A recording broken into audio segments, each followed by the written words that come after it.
माता सती की कथा अत्यंत मार्मिक और दिव्यता से भरी हुई है। यह कथा प्रेम, त्याग और भक्ति की पराकाष्ठा को दर्शाती है।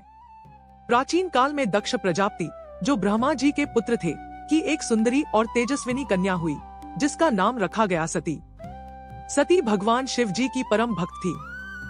उन्होंने बचपन से ही शिव जी को अपने इष्ट देव के रूप में पूजना आरंभ कर दिया था। युवावस्था में उन्होंने कठोर तपस्या कर भगवान शिव को प्रसन्न किया और उनसे विवाह किया।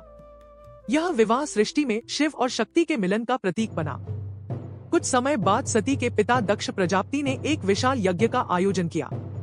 उन्होंने सारे देवताओं और ऋषियों को आमंत्रित किया, पर भगवान शिव को जानबूझकर नहीं बुलाया।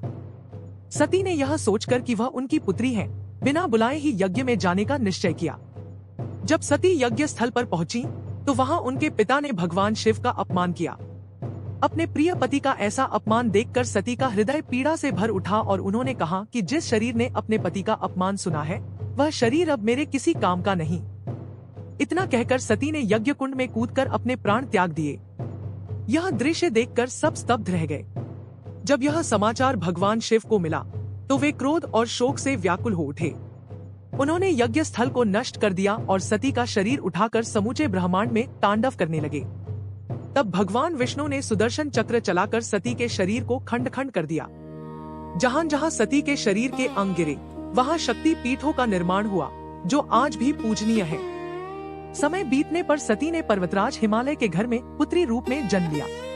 इस रूप में वे पार्वती कहलाईं और कठोर तपस्या करके पुनः भगवान शिव को पति रूप में प्राप्त किया।